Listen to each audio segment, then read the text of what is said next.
आज हम तुम्हें एक बनमानुस का हाल सुनाते हैं। सामने जो तस्वीर है उससे तुम्हें मालूम होगा कि बनमानुस न तो पूरा बंदर है न पूरा आदमी।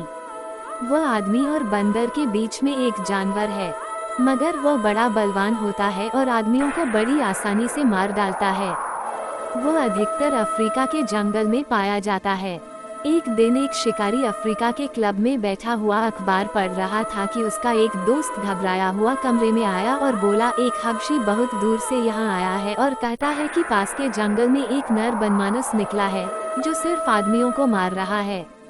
शिकारी ने उस हबशी को बुलाकर पूछताछ की तो मालूम हुआ है कि उबांशी जाति के एक आदमी ने उस बनमानुस के जोड़े को मार डाला है। शायद इसीलिए वह आदमियों को मार रहा है। हबशी ने कहा, साहब ऐसे डीलडौल का बनमानुस कहीं देखने में नहीं आया था। बड़े बड़े जवानों को बात की बात में मार डालता है। ताज्जुब तो यह है कि वह चुन चुनकर उसी जाति के आदमियों को मारता है। अब तक करीब 10 उबांशियों को मार चुका है। शिकारी शेर का शिकार करने आया था, पर उसने दिल में सोचा, ये बनमानुस तो शेर से भी ज्यादा खौफनाक है। पहले इसी को क्यों न मारूं। दूसरे दिन उसने तड़के ही शिकार का सामान ठीक ठाक किया और उसी हबशी को लेकर जंगल की तरफ चल खड़ा हुआ। कई सिपाही भी मौजूद थे। वे भी अपनी छोलदारियां और बंदूकें लेकर चलने को तैयार हो गए। हबशी राह दिखाता हुआ आगे आगे चलने लगा।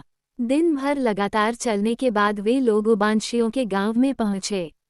रास्ते में बहुत से जानवर मिले, पर बनमानुस का कहीं निशान तक न मिला। अफ्रीका के सब गांव करीब करीब एक ही तरह के होते हैं।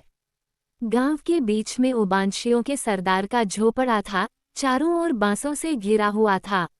एक बड़े डील डॉल का आदमी कंधे पर बंदूक रखे झोपड़े के सामने टहल रहा था। शिकारियों की खबर पाकर उबांशी सरदार उनसे मिलने आया और फौजी सलाम करके बोला, आओ लोग खूब आए, अब मुझे उम्मीद है कि बनमानुस जरूर मारा जाएगा। हम लोगों का तो घर से निकलना मुश्किल हो गया है। शिकारी ने गरूर के साथ कहा, हाँ देखो क्या होता है, आइए तो इसी इरादे से हैं। शिकारियों ने सरदार के झोपड़े के पास ही अपनी छोलदारियां लगा दी और पेट देवता की पूजा करने की फिक्र करने लगे कि अचानक किसी के कराहने की आवाज आई, जैसे उसका कोई मर गया हो। शिकारी ने पूछा, ये कौन रो रहा है? हबशी ने घबराई हुई आवाज में कहा, हुजूर ये वही बनमानुस है। दिन भर अपने मुदा जोड़े के पास बैठा रोता है और रात होते ही इधर उधर घूमने लगता है।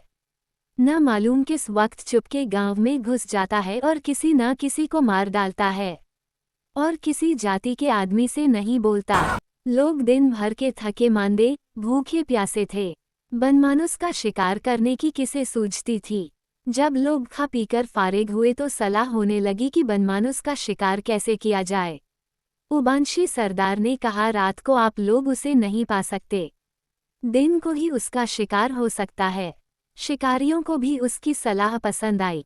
सब अपनी अपनी छोलदारियों में घुस गए और बाहर पहरे का ये बंदोबस्त कर दिया कि 2-2 घंटे के बाद पहरा बदल दिया जाए। शिकारी थका था, जल्दी ही सो गया, लेकिन थोड़ी ही देर सोया था कि उसकी नींद टूट गई और सामने एक परछाई सी खड़ी दिखाई दी।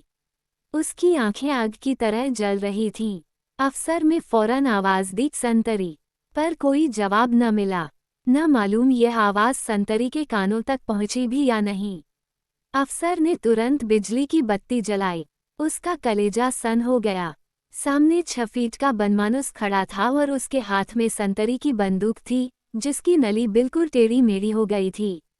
वह शिकारी की ओर आंखें जमाए हुए था, जैसे सोच रहा हो कि इसे मारूं या छोड़ दूं। उसका डरावना चेहरा देखकर शिकारी की घिघी बंध गई, मुंह से आवाज तक न निकली। अचानक बाहर किसी चीज के गिरने का धमाका हुआ। शायद कोई संतरी अंधेरे में ठोकर खाकर गिर पड़ा था। बनमानुस ने झट बंदूक फेंक दी और उछलकर छोलदारी से बाहर निकल गया। अब अफसर साहब के होश ठिकाने हुए। बिछावन से उठे, बंदूक संभाली, बाहर निकले और बिजली की लालटेन लेकर बनमानुस को तलाश करने लगे। लेकिन वह वहां कहाँ था। मगर इससे ज्यादा ताज्जुब की बात ये थी कि उस संतरी का भी कहीं पता न था जो पहरा दे रहा था।